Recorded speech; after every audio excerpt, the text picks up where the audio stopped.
Hey guys, we're going to the Blue Mountain McDonald's with Negra Mayan and Harba House. Ang babaeng buntis every night. So we're at the tricycle.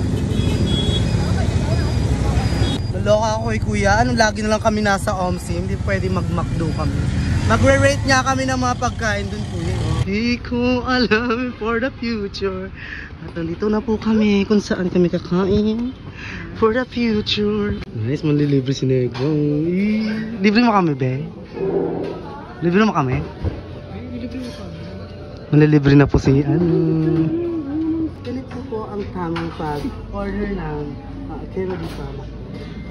When you type English, when you press English, kabila tayo, be. Type dine in. Would you like to pay? Ikaw na pala eh.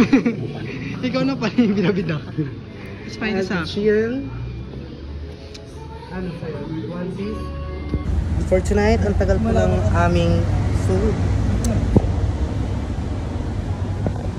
Bulok na kami. At dumating na ang aming pagkain. Happy kids. Harba, i-rate mo siya. I-rate mo yung chicken. I rate 8 8. lang. Side? Ay, oo nga. Kala ko ba malaki? Ay, grabe. Sa'yo, Negra. Price lang and burger. I-rate mo nga. Hindi pa nga niya nalasahan. Nagpasta namin. Ako ano? Rate ko 10 over 10.